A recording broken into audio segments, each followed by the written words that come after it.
Now, from falling in love with her husband's murderer to serving time in prison for a sham marriage, it's been an eventful 20 years on the cobbles for Maria Connor. But Maria's latest storyline is one that many of you watching may relate to, as her son is diagnosed with asthma.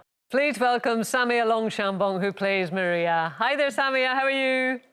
Hi, ladies. I'm good, thanks. Hope you are. Yeah, you're in very austere surroundings there.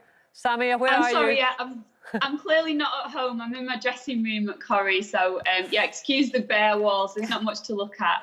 Oh, no. God, you spent 20 years in that dressing room, Samia. 21, actually. 21? Wow. Oh, my goodness. Yeah. So you must have started on Corrie around about the same time that Loose Women started. I think I did, actually. And I think I went on Loose Women around the time when it started, when I was about 17. Oh, yeah. We have got to dig out that tape, definitely. You know what's really depressing, I think Colleen Samia? was on it. I probably was. Pardon? You know what's really depressing? You still look 17. And we definitely don't. Yeah, let's I go really with that don't. one. Yeah. You were definitely on it, though, Colleen. Yeah, I'm sure you'll be able to dig it out. Please don't. Look forward to that.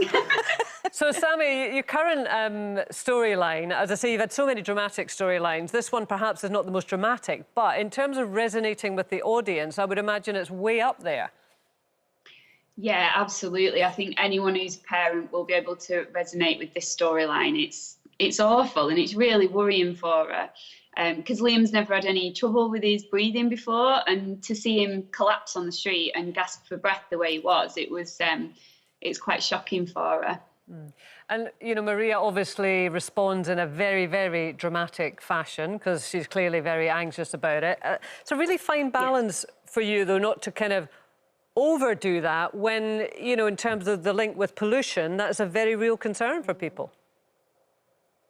Yeah, absolutely. And it's not until he gets to the hospital and the doctor says to her that this could have been brought on by pollution. And you'll see Sally's got this campaign on the street going because there's lots of cars being parked on the street, people who don't live there and stuff. So Sally's trying to get rid of all the cars on the street. And at first, Maria's quite against that because she thinks it's going to affect business at Trim Up North at the barber shop. But then obviously once this happens with Liam, she's all for it because, yeah, the pollution is one of the factors in what's brought it on. Can I ask you something about yourself?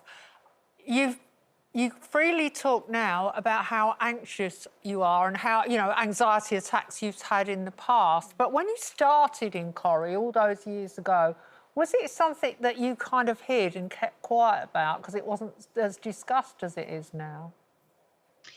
I never really hid it, Janet. I think everyone who knows me has always known I'm quite an anxious person. I'm known for being a bit of a worrier and being really cautious with everything. As I've talked about, I've had anxiety since I was a child.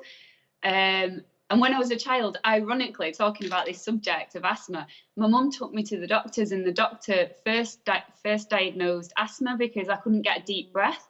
Yeah. So they ended up giving me inhalers when I was like 11, thinking that it was asthma, and it wasn't. It was anxiety. But I think as a child, back then, sort of in the early 90s, it wasn't really talked about, children's mental health or, you know, having issues like that.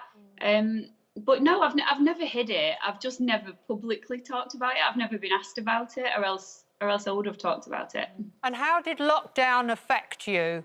You know, being at home for weeks on end, did it help with anxiety? Or, I mean, I felt that people who weren't anxious before the pandemic arrived definitely felt more anxious with all those facts and figures every day, those doomy press conferences, and obviously the rising number of deaths and infections. How did you cope with all of that? I mean, gosh, yeah, that was like really anxiety inducing, like listening to the news every day in the early days of the pandemic. But I think being at home for me, I'm such a home bird anyway. I'm way happier like with a takeout on the couch rather than being out with lots of people in a bar. I've always kind of been like that. So that side of it, I quite enjoyed not having to go places and to see lots of people because like I say, I'm just happier being with my family and my close friends at home anyway. So that side of it, I actually felt was better for my anxiety in some ways. Samia, you know, obviously with anxiety, there's many triggers for different people, and there's many ways that you can try and soothe going through anxiety, and therapy is something I definitely encourage. But you yourself have studied CBT. What was the real push in the end for you to take on such a commitment? I think, especially in the last few years, my anxiety has been quite bad, actually. I'd say the last sort of three plus years, it's been really bad. I don't know if it's anything to do with being a mum and my kids getting a bit older, and I don't know. So over the years, I've had loads of different types of therapy to try and help. I've had like psychotherapy and ACT and CBT I've had, and I just wanted to get an insight into what's behind the therapy and how it actually works, and maybe learn to actually just help myself without having to go and see a therapist, to sort of be my own therapist in a way. So I wouldn't say I'm at the stage, well, I'm definitely not at the stage where I can sort of treat people, because I think I need to further it a lot more before I can start, you know, providing a service to people. But it's definitely been really eye-opening to see what's behind the therapy and make sense of it myself. And just for you to have an understanding, I suppose it's really good to get that knowledge, but there will be people watching who might not understand what CBT is. Could you just give a slight explanation, please? Yeah, so it's cognitive behavioural therapy. So it works on your thoughts, your feelings and your actions. So it's, you know, everyone has like a thought that triggers a behaviour, and then that obviously has a consequence. And for me, like, triggers can be like reading the news, and then that will cause me to like feel really anxious and not eat, because I lose my appetite when I get nervous and anxious. And then obviously the consequence of that is that I can't function the same. So I think it just breaks it all down. And it's more of like a practical therapy rather than going into like what's happened in your childhood.